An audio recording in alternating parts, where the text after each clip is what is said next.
Parmi ceux qui sont malades là, beaucoup même t'ont voté. Mais toi, tu mets un embargo sur médicaments. C'est-à-dire que c'est un génocidaire. C'est un cannibale, quelqu'un qui n'a pas de cœur. Parce que tu es capable de faire mourir des gens, un homme comme ça ne peut pas être humain. Donc, on n'a pas de banque. Tout ce qui est dans le sous-sol ivoirien ne nous appartient pas. Montrez-nous une seule industrie, une seule usine qui appartient à un Ivoirien en Côte d'Ivoire. Je ne dis pas deux. Une seule usine qui appartient à un Ivoirien en zone 4, qui appartient à un Ivoirien en zone industrielle de Koumassi, qui appartient à un Ivoirien en zone industrielle de Yopougon. Une seule usine. Ça n'existe pas. Toutes les usines appartiennent aux Libanais, aux Français. Ça ne nous appartient pas. Montrez-moi un groupe hôtelier, un grand hôtel qui appartient à un Ivoirien en Côte d'Ivoire. Là où quand les touristes arrivent, ils vont bien entendu se reposer. Ça n'existe pas. Rien ne nous appartient en Côte d'Ivoire. Et vous appelez émergence, vous parlez de développement. Vous parlez de quel développement? Un développement où le peuple est pauvre. Il ne voit pas la richesse de son pays. Les gens ne contrôlent pas la richesse de leur pays. L'argent, ils ne voient pas. Ils ne mangent pas à leur faim. Vous parlez de développement. Arrêtez de vous foutre de notre intelligence. Hein. Vous pouvez vous moquer des autres. Mais quand moi j'entends ces discours, j'ai mal. Parce que j'ai comme l'impression que vous nous méprisez, nous tous. Et vous pensez que nous sommes tous des moutons. Je ne suis pas un mouton. Et je ne serai jamais un mouton. Il faut que vous le compreniez. Montrez-nous un seul hôtel qui appartient à un Ivoirien en Côte d'Ivoire. Un seul grand restaurant qui appartient à un Ivoirien en Côte d'Ivoire. Ça n'existe pas. Si tous ces points que je viens de numérer, ça n'existe pas. Ça n'existe pas. Le taux de bancarisation en Côte d'Ivoire, dites-nous, 0%. En dehors des fonctionnaires. Quel Ivoirien a un compte bancaire? Ça n'existe pas. Un pays où le taux de bancarisation est de 0,001%. Et on parle d'émergence. On est émergent comment? On est dans l'émergence comment? Venez qu'on en parle. Un système qui n'est pas informatisé. On refuse d'informatiser le système à cause de la fraude électorale. On refuse d'informatiser le système à cause de la corruption. Parce que si le système est informatisé, si les Ivoiriens ont un numéro de sécurité sociale, on ne pourra plus tricher les élections. Parce que tout sera contrôlé électroniquement. On ne pourra plus voler l'argent de l'État parce que les Ivoiriens seront regardants sur la gestion de leurs biens. Je vous ai dit que la première ministre finlandaise, elle a pris 300 € pour aller payer café. La Finlande lui a fait rembourser les 300 €. 300 €, il ne dit pas, 300 millions d'euros. Il dit 300 €. 100 €, 100 €, 3. C'est devenu scandale national. Elle a payé 300 € là. Voilà un pays parce que le système est informatisé. Donc tout ce qui est transaction du Premier ministre là, il voit. Mais chez vous, Ouattara se lève. On prend les véhicules de l'État. On prend les véhicules de l'État, plaque jaune. On met les gens dedans pour aller à un meeting du RDR. Ouattara se lève avec sa femme. Il s'en va à Korogo. Je donne moto, 90 millions de motos à Korogo. Je donne ici 20 millions. Je donne ici notre argent. Notre argent. Toi, tu travailles où? Et puis tu enlèves cet argent-là pour donner à lui là, pour donner à lui là. Il faut nous expliquer. Ça s'appelle du vol et quand on en parle, les gens ne veulent pas comprendre. Et les gens ne veulent pas informatiser le système parce qu'ils gèrent le pays comme bon les semble. Et l'argent du pays leur appartient. Voilà pourquoi il y a des ministres corrompus qui ne font que vouer culte à Alassane Dramane Ouattara. Voilà la réalité. Mais, chers camarades, pour dire simplement qu'on n'est pas émergent, c'est de l'utopie, c'est du mensonge et je refuse que vous associez les Ivoiriens à cette forfaiture et à ces mensonges. Maintenant, on va parler de la marche. Vous savez, à l'époque, merci pour les cadeaux, mon frère. À l'époque, quand j'ai été approché par mon oncle, M. Djabi Lanciné, que j'appelle affectueusement mon oncle parce que je suis bêté, il est de Samatigila. Mais j'ai un profond respect pour lui, même si nous sommes d'idéologies différentes désormais. Il est RDR, moi je suis, d'accord, je suis pour le peuple. Mais quand j'ai été approché par M. Djabi, il n'était pas question de parler de Ouattara. Nous nous sommes rencontrés à Berlin pour parler de Gon Coulibaly. C'est Gon Coulibaly qui devait être le candidat du RDR. M. Amadou Gon Coulibaly. Et donc, déjà, on m'avait déjà mis au parfum de ce que Ouattara n'allait pas être candidat. Donc, on a fait le congrès de Montreuil. Le congrès de Montreuil qu'on a fait là, c'était pas pour Ouattara. Hein. Le congrès de Montreuil qu'on a fait, c'était pour Amadou Gon Coulibaly. Et M. Djabi Lanciné, fils de Gon Coulibaly, était prêt pour M. Gon Coulibaly. Il était prêt pour M. Gon Coulibaly. Il pouvait même donner sa vie pour M. Gon Coulibaly. Et il a réussi le premier pari en remplissant le palais de congrès de Montreuil. Et j'ai été là-bas avec mes camarades du MPA. D'accord? Alors, Amadou Gon Coulibaly sort d'opération. Ouattara lui demande de prendre l'avion. Mais pour ceux qui ont déjà pris l'avion, ils savent très bien que quand tu n'as pas de problème de cœur, là, même quand tu montes d'avion, tu as problème de cœur en même temps. Parce que quand l'avion l'a fait, quand il rentre dans les zones de turbulence, champion, on se connaît en détail. C'est-à-dire que chacun regarde son parachute. Ah, j'ai pilote le rentrée de faire quoi là-bas, il ne faut pas s'emmerder. Chacun réfléchit. Chacun pense à son testament. Si testament il y a. Mais comment on peut permettre à quelqu'un qui vient de sortir d'une opération cardiaque, hein, une opération, comment on appelle ça, oui, du cœur, et on dit à ce monsieur-là de monter d'un avion pour arriver en Côte d'Ivoire. Pour arriver en Côte d'Ivoire. Le monsieur arrive en Côte d'Ivoire.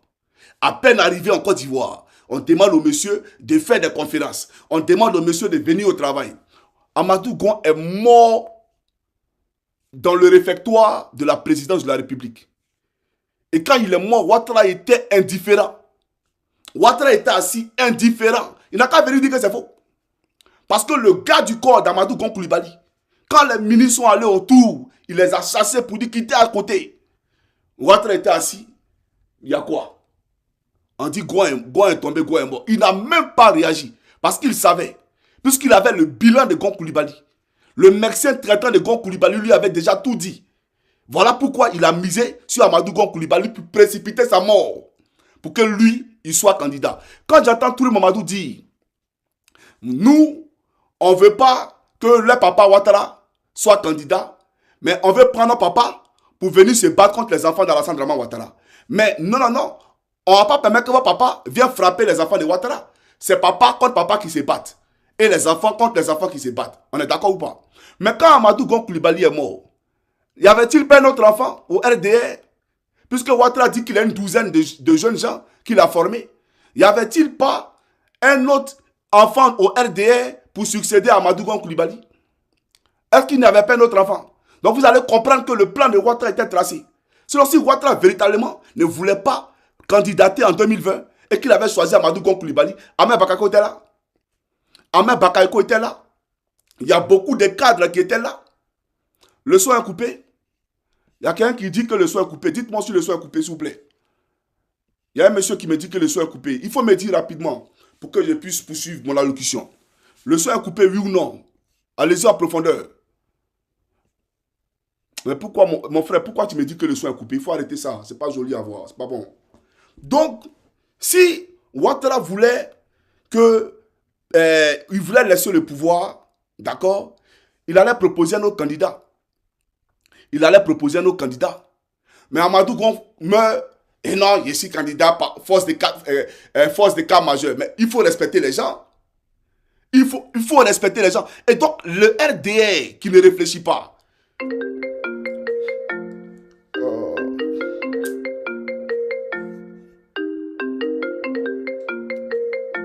Ouais, Guéry. Ouais, j'ai... Oh. Guéry, il ne faut pas m'appeler, pardon. On m'a dit que le son est bon, il a compris. D'accord? Donc, le RDR, là, il devait comprendre simplement que après la mort d'Amadou Gon Coulibaly, quand Ouattara a dit qu'il veut se présenter, c'était son plan qui était là. Mais ils n'ont pas compris ça. Ils n'ont pas compris ça. C'est eux aujourd'hui qui veulent écarter tous les candidats. Et puis ils veulent que les papas Ouattara là viennent se battre avec les enfants de Gbagbo Laurent au PPACI. Ils veulent que les papas se battent contre les enfants des autres. Pourtant, eux, ils ne voulaient pas que les papas, leurs enfants se battent contre Gbagbo. Et ils voulaient papa en papa. Voilà l'incohérence. Mais allons-en au fait. Donc, Alassane Ouattara était indifférent quand on lui a dit qu'Amadou Gon est mort. Mais quand Gon Coulibaly est mort, ils ont commencé la chasse à l'homme. La chasse à l'homme. Et même dans cette chasse à l'homme-là, Ahmed Bakayoko s'est mis dedans. Mais lui ne savait pas qu'il allait être noyé. Il ne savait pas que le courant d'eau allait l'emporter aussi. Donc lui aussi a commencé à faire la chasse à tous les petits de Gon Coulibaly. Parce que pour ceux qui ne savent pas, au RDL, là, tant que ton parrain, ton père, il vit et puis il est dans le gouvernement, là, tu es protégé. Mais ton père, là, qu'à mourir, tu vas comprendre le vrai visage. Tu vas comprendre que tu ne t'es rien. Que c'est ton père, là, c'est à cause de ton père qui te regardait. Sinon, tu n'es rien même. Quand Gon est mort, tous les petits de Gon, ils ont commencé à les traquer un à un. À commencer par celui-là, que je vais vous montrer ici. Vous allez le voir ici. Voilà. Ils ont commencé à les traquer. Le monsieur, il s'appelle Djabi Lassine. Il était le directeur du fonds d'entretien routier en Côte d'Ivoire. Ils vous ont fait croire qu'il a détourné des centaines de milliards. Il a volé l'argent de la Côte d'Ivoire. Mais j'aimerais vous dire, le fait là, c'était la caisse noire du RDR. Le fonds d'entretien routier là, était la caisse noire du RDR. C'est-à-dire, quand quelqu'un partait voir Gon Koulibaly, ou partait voir Photocopie, ou Ouattara, quand ils avaient besoin de milliards en kilos là, et ils appelaient Djabi, il faut donner à temps. Il faut donner à temps. Tous les meetings du RDR étaient financés par Djabi. Et c'est dans cet argent-là qu'ils prenaient pour financer tous les meetings du RDR. Mais ils vous ont fait croire qu'ils ont fait audit que lui c'est un voleur, qu'il a détourné l'argent du pays. Il vient, ne vous en faites pas.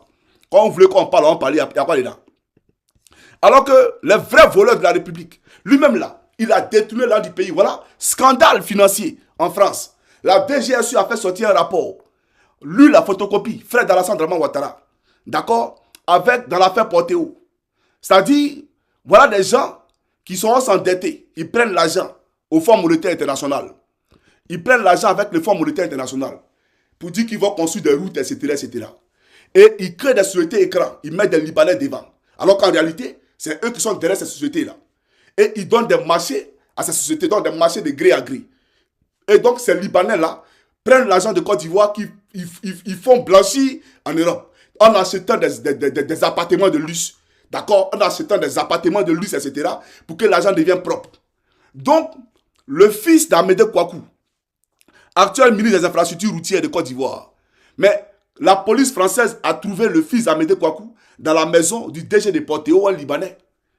Mais aujourd'hui où je vous parle, là, comme Macron a demandé à Alassane Draman Ouattara et à Photocopie de se débarrasser de ce Libanais-là, parce que ça salit leur pouvoir, alors que c'est eux les vrais voleurs. Mais comme la France a besoin d'eux pour voler l'argent du pays, ils ont chassé maintenant le Libanais et ils font comme s'ils ne le connaissent même pas. Voilà le RDR. Pareil pour M. Djabi Lassine. Pareil pour M. Djabi Lassine. La masse qu'ils veulent faire, il y a où présent ici, vous allez voir. Vous allez voir quelque chose. Et vous allez voir qu'on n'est pas sorti de l'ornière. Vous allez comprendre que le pays est en danger. Suivez. Tu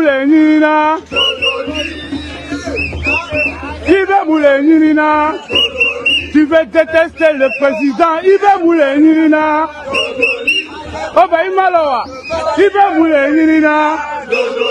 Il aurait fallu qu'on parle Djoula. Oui, parce qu'il n'y a que les Djoula pour vous suivre. Il aurait fallu qu'on parle Djoula. Rassemblement des Djoula. Mais j'aimerais lancer un appel à l'AES. Il faut boycotter cet événement. J'aimerais lancer un appel parce qu'aujourd'hui, là, ce que Ouattara oublie, c'est qu'à l'époque, aux Burkinabés, aux Maliens, aux Guinéens, aux Nigériens, on a donné des t-shirts orange pour venir marcher. On a donné des t-shirts orange pour venir marcher. Mais ces Burkinabés savent que tu veux tuer Ibé. Ces Burkinabés là savent que tu veux tuer Assimi Goïta. Les Maliens savent qui tu es. Donc, tu ne verras pas un Malien ni un Burkinabé dans ta marche de merde que tu vas organiser à Paris. Maintenant, le vrai point, je vais vous expliquer. Vous allez comprendre. Alors, regardez ici.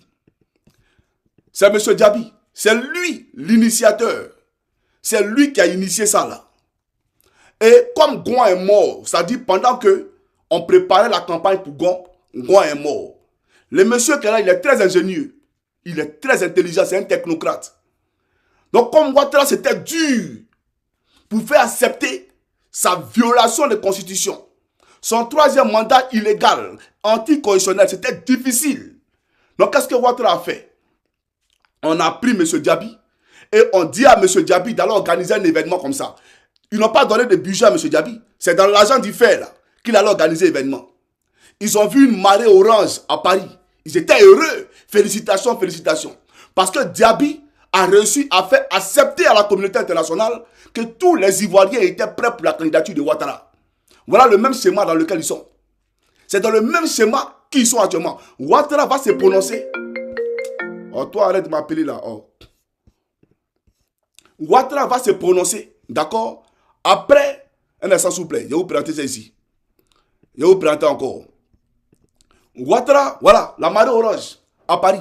Ça, c'est M. Djabi qui est devant vous. Et donc, quand ils ont vu ça, ils ont organisé un même événement à Abidjan. Et ils ont montré ça sur les chaînes pour dire oui, Ouattara, Ouattara. Et ils ont payé les chaînes étrangères pour faire de la propagande. Parce qu'ils savaient que le troisième mandat n'allait pas passer. N'allait pas passer. Mais il fallait que la communauté internationale accepte le troisième mandat. Et en faisant croire que c'est les Ivoiriens eux-mêmes qui appellent Ouattara à se présenter. Donc on a envoyé M. Diaby. M. Diaby a reçu son pari. Il a reçu son pari, il a mobilisé tout Paris. Et même les Maliens, les Burkinabés, tout le monde est sorti pour venir soutenir Alassane Dramane Ouattara. Donc aujourd'hui, vous voyez, on a quelques mois les élections, on ne connaît pas les candidats du RDR. Mais ça veut dire que c'est Ouattara. Parce qu'à 3 mois, tu nous dit quoi? Que c'est Saint-Nouveau Fana. À 3 mois, tu nous dit quoi? Que c'est Adjoumani. À 3 mois, tu nous dit quoi? Que c'est photocopie. Tu ne peux pas. Ouattara veut se représenter. Ouattara veut mourir au pouvoir. Ouattara veut confisquer le pouvoir. Donc, qu'est-ce qu'il faut faire? Le même dispositif dans lequel on était en 2020, où on a envoyé M. Diaby à Paris. Et M. Diaby a mobilisé la diaspora. On veut reprendre la même chose en donnant maintenant 160 000 euros avec l'argent du contribuable ivoirien. 160 000 euros à Kokora Inzi. Et ça, c'est pas moi qui le dis, hein, c'est Zasso qui le dit. Mais peu importe, la manifestation là, c'est de l'argent. Donc ils vont distribuer l'argent aux gens de Paris là pour aller encore à la place de la République pour dire que c'est la diaspora qui veut que, c'est tous les Ivoiriens qui veulent que Ouattara soit candidat en 2025. Voilà le schéma dans lequel ils sont. Mais ils ont fini d'utiliser Diaby là. Ils ont fait quoi? Ils l'ont sali. Qu'il a volé là. Mais ils n'ont jamais montré l'argent qu'il a volé là. Ils n'ont jamais montré. Quelqu'un qui vole l'argent puis à la maison. Quelqu'un qui vole l'argent puis n'est pas en prison. Mais ils l'ont sali. Ils l'ont sali. Comme ils ont sali Ahmed Bakayoko. Pour le tuer après. Mais aujourd'hui, Diaby qui a permis à ce que leur mandat anticonstitutionnel illégal en 2020 là, ait lieu là. Mais il est où aujourd'hui? Ils l'ont jeté à la poubelle. Ils l'ont jeté aux chiottes. Maintenant, on prend quelqu'un d'insignifiant. Et puis on dit qu'il faut organiser la marche. Voilà le RDR. Et c'est aujourd'hui, à l'approche des élections, qu'ils savent qu'ils ont une diaspora. Qu'ils savent que les Ivoiriens de la diaspora existent. Mais quand ça, là, ça finit là, ils disparaissent. Vous n'êtes plus rien. Parce que vous ne représentez rien en réalité pour le RDR. Ils vous utilisent simplement à l'approche des élections. Voilà la réalité. C'est pour dire aux gens, voilà le schéma dans lequel le RDR s'inscrit. Et voilà l'ingratitude dont ils ont fait preuve vis-à-vis de Diaby Lassine, vis-à-vis d'Ahmed Bakayoko, vis-à-vis de tous ceux qui les ont aidés à accéder au pouvoir d'état politique. C'est ça la réalité. Donc il faut que les gens comprennent dans quoi on est. Et donc j'aimerais dire, voilà quelqu'un qui a besoin de l'aval de la France, qui a besoin de l'approbation de la France, avant de dire qu'il est candidat. Donc c'est un nègre de maison. C'est tout. C'est un nègre de maison. Un nègre de salon. Magouya tête rouge. Voilà la réalité. Bassa Kelembe. Bassa Kelembe. Comme on le disait à Wongolo-Dougou quand on était petit. Magouya tête rouge. Parce que comment tu peux aller demander d'abord le culture. C'est-à-dire que le culture de la France. La France n'a qu'à donner son accord. Il y a un problème. Il y a un problème. Une élection africaine. Une élection ivoirienne. Tout se joue à Paris. Tout se joue à Paris. On n'est pas libéré. On a un problème. On est en captivité. Nous sommes en prison. La Côte d'Ivoire est une prison à ciel ouvert où les décisions de candidature sont prises à Paris. C'est grave. C'est très grave. On attend le hockey de Paris. Le hockey de Paris pour dire qu'on vient candidat. Vous comprenez? Voilà pourquoi je vous dis, voilà pourquoi ils veulent faire les marches là. Mais ceux qui sont en train de marcher là, si Ouattara est tellement bon, vous faites qu'au château d'eau. Voilà les gens, quand ils sortent du métro à Paris, ils sont arrêtés en bordure du métro. Donc, qui veut se coiffer? Ils vont t'envoyer, comment on appelle ça, un gars là-bas au château d'eau, et puis on va leur donner comme 5 euros. 5 euros. Donc, à cause de 5 euros, il a quitté la Côte d'Ivoire par bateau. Il a laissé l'émergence. Il a pris bateau gonflable en Libye ou au Maroc pour arriver en Europe, pour venir s'asseoir devant le métro, pour dire qu'il veut se coiffer. 5 euros, 5 euros. Et puis, on lui donne 5 euros. Et lui, il est assis là-bas. Et puis, il vous dit, vive l'émergence. Il porte t-shirt orange. Vive Ado, vive Ado. Mais il faut aller là-bas, chez Ado là-bas. Il faut aller chez Ado à Abidjan là-bas. Donc, vous n'êtes pas surpris. Des gens comme ça là, même si on leur donne 1000 euros, ils vont t'agresser. C'est les mêmes qui vont agresser parce qu'ils n'ont pas... C'est-à-dire que leur avenir est raté. Qu'est-ce qu'ils peuvent apporter comme plus-value en France? Qu'est-ce qu'ils ont de potable en eux? Qu'est-ce qu'ils ont comment on appelle ça, bagage intellectuel? C'est les gens qui ne servent à rien à la société en réalité. C'est les gens qui, normalement, si la France se respectait, on allait les rapatrier de ce pays-là. Parce qu'ils sont inutiles. Regardez le match PSG. Regardez ce qu'ils ont fait en France hier. Qui a fait ça? Ce n'est pas les Français. Des étrangers. C'est eux qui ont fait ça là. Des bonariens. Vous avez vu les Chinois aller casser là-bas? Vous avez vu les Chinois aller brûler? Pendant que les Chinois sont en train de faire émerger leur intelligence. Nous là, c'est les casses. C'est piller Louis Vuitton, piller Gucci, etc. sur les Champs-Élysées. Voilà la réalité. Donc les gens comme ça là, pour 500 euros, ils sont prêts à tuer l'homme. Pour 200 euros, ils sont prêts à tuer l'homme. Des gens aussi insignifiants. Et c'est eux qui viennent marcher, vivado, puis vous parlez en Djoula. Mais va parler Djoula à Abidjan. Je pense que Ouattara apprend Djoula dans les écoles primaires. Ouattara dit que le Djoula sera nationalisé. Donc va parler Djoula à Abidjan là-bas. Mais tu es à Paris, vous êtes à Château d'Eau, des plaisantins, vous n'avez rien que des minables. Des gens qui sont là matin, même pour avoir 1500 euros par mois à Paris, c'est toute la grande merde. Vous êtes incapables d'avoir 1500 euros. Vous êtes des pauvres, c'est-à-dire que des moins que rien, des vauriens, des losers. Vous êtes des losers et vous emmerdez le peuple de Côte d'Ivoire. Vous n'avez rien, mais vous emmerdez le peuple de Côte d'Ivoire. Et beaucoup parmi eux sont des voleurs. En train de voler comment on appelle ça, comment on appelle ça, les bédous des gens dans les métros. C'est le travail, le RDR. C'est le travail que là, le RDR. Et puis c'est eux qui sont là, oui, Alassane Ouattara, vive Alassane Ouattara, vive Alassane Ouattara.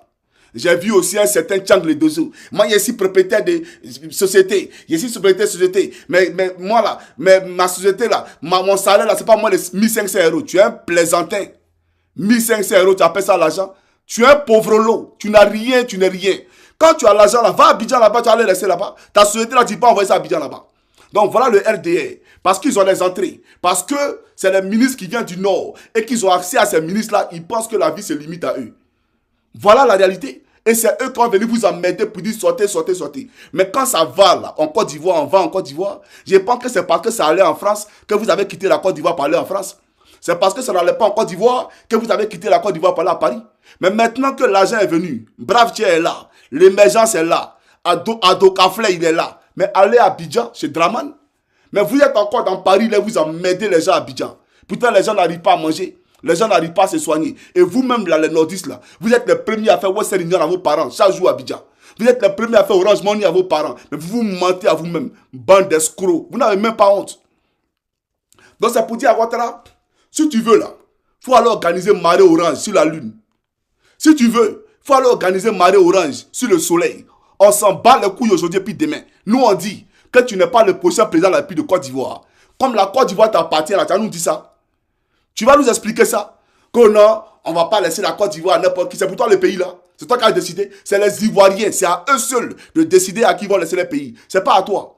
Toi, un Burkinabé. Et puis avant de dire à Gbagbo, ou avant de dire à Thiam, ou à qui que ce soit, qui ne peuvent pas candidater, toi-même là, il faut nous démontrer que tu es Ivoirien. Démontre-nous comment tu as fait pour valider ton dossier de candidature. Parce que si on veut regarder la loi, toi-même là, tu ne peux pas être candidat en 2025 là. Si on veut regarder le droit, tu ne peux pas être candidat. À Makoussi là, c'est Makoussi qui t'a permis d'être candidat. Montre-nous un seul article de la Constitution qui permet à Ouattara d'être candidat. Faut pas nous distraire. Toi, un hors-la-loi, un brigand qui ne respecte rien en Côte d'Ivoire, c'est toi qui as venu parler de respect de la loi aux gens. Un gars qui est obligé d'attendre Macron qu'on gifle, sa femme gifle dans l'avion. Eh, vraiment, les hommes battus. Oh, pauvre Macron.